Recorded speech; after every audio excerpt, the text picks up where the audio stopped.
the next speaker is going to be Fergus Doyle, who's a CTO at Orbital Witness.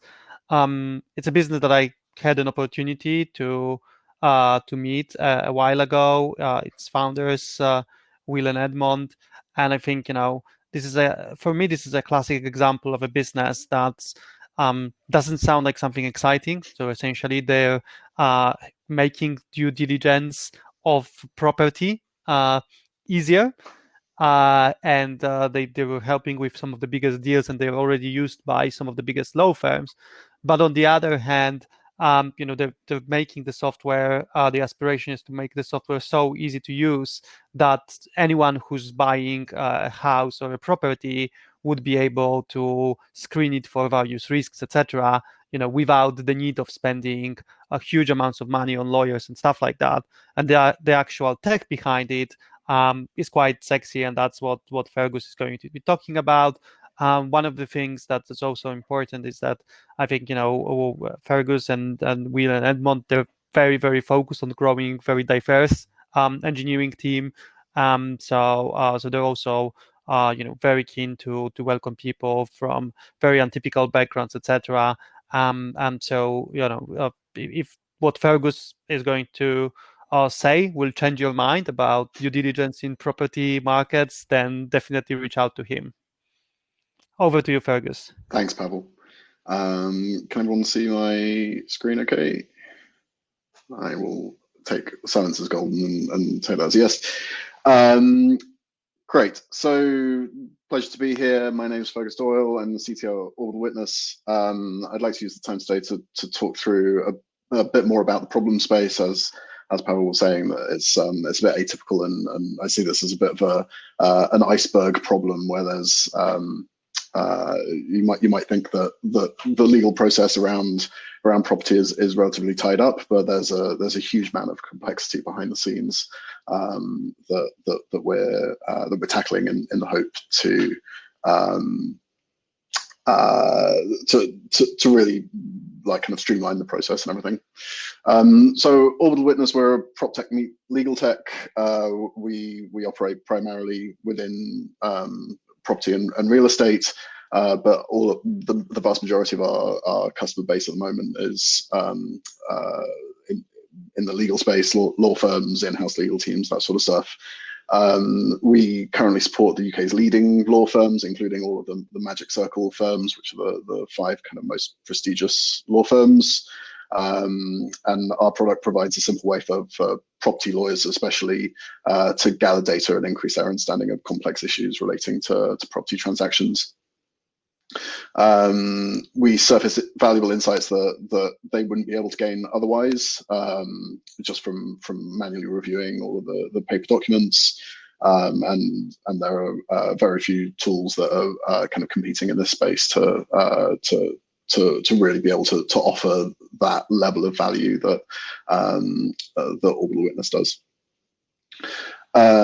We've spent the last year primarily focused on the legal market, as I mentioned, where these issues are felt most acutely. They're dealing with kind of large, complex property transactions, whereas you or I might only kind of be exposed to residential. Buying a house, and that's a much kind of smaller subset of where some of this complexity and risk comes in. And with our recent seed funding, which we managed to close in the middle of the pandemic, which was a positive sign, we're looking to expand into other markets and start delivering these insights and more insights to other industries outside of the legal due diligence process. So I'd like to talk to you a bit about legal documents. Probably not everyone's idea of how to spend a Wednesday afternoon, but there are so we have about 30 million registered properties in England and Wales. They are registered with HMLR, the land registry. And for those of you who do own your own property, you know the amount of paperwork that's involved in any sort of property transaction. You've probably got a box file with a couple of inches of A4 paperwork that's basically been reviewed by by some solicitors, by some conveyancers. And the amount of documentation scales linearly with the amount of properties that are in a transaction. You don't kind of get economies of scale with more properties in a portfolio. And as you can imagine, that means that the complexity almost kind of scales exponentially, where you're looking for risk trends amongst different properties within the transaction as well, and cross-referencing documents and precedent within the wider portfolio. Commercial property is also typically more complex than residential because of the restrictions on use and the nature of the leases associated with those. So a single commercial transaction, like the ones that Orbital Witness is typically used for, might have thousands of properties within the transaction. And Orbital Witness was used in the largest real estate transaction last year, the acquisition of the Green King Brewery, which had something like 1,500. Possibly a bit more. I think it was spread across a few different projects across England and Wales. So there's a lot of data to get your head around in a transaction of that size. And despite Orbital Witness's usefulness in that transaction, as of today, it's still impossible to get a really kind of clear top-level overview on a portfolio of properties, regardless of whether that's tens of properties or thousands of properties. Each of the titles within that transaction might have hundreds, if not thousands, of associated documents, and each of those documents needs to be manually reviewed by someone within the legal team.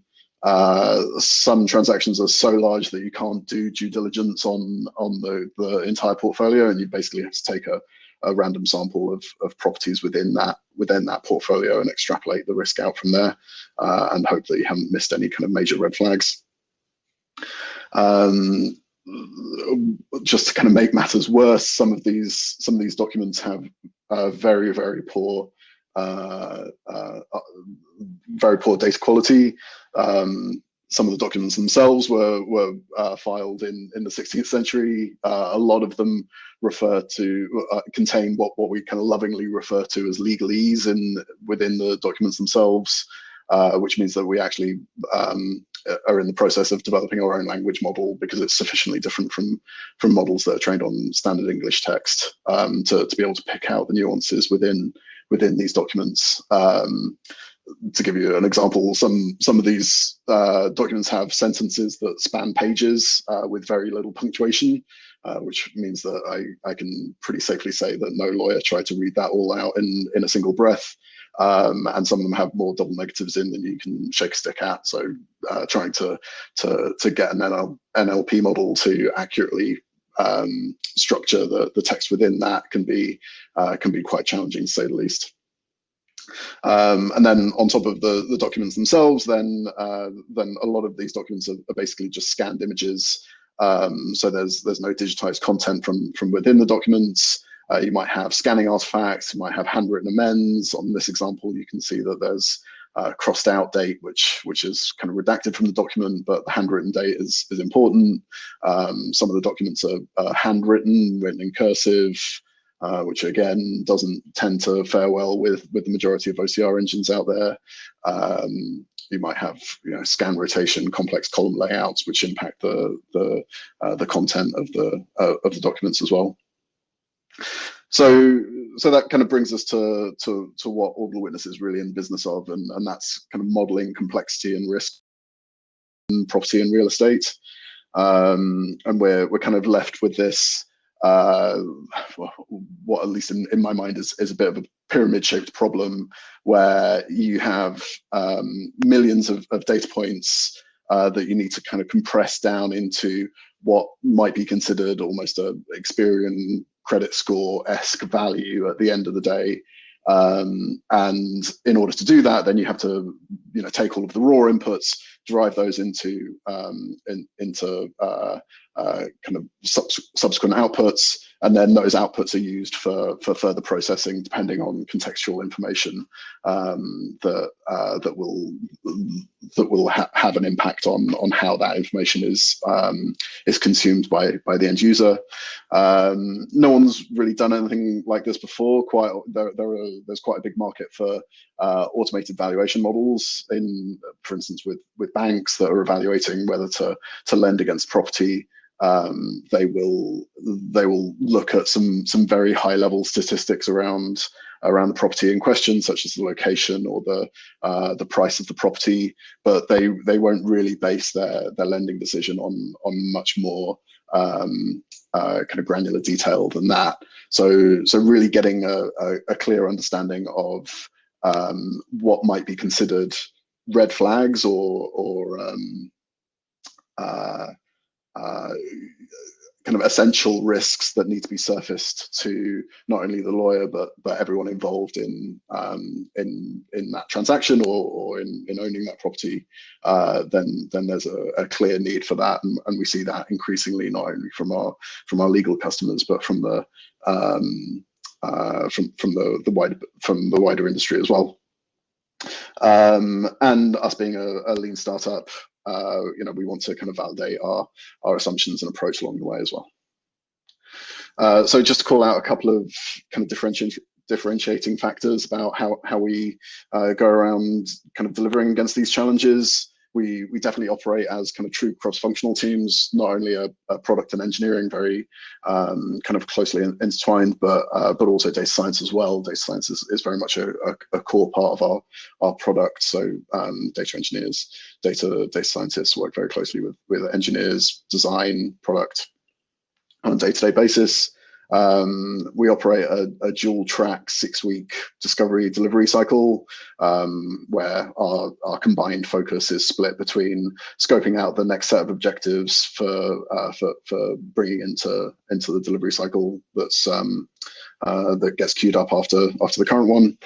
And we're strong believers in a DevOps culture, where we ship early and often we'll release several times a week.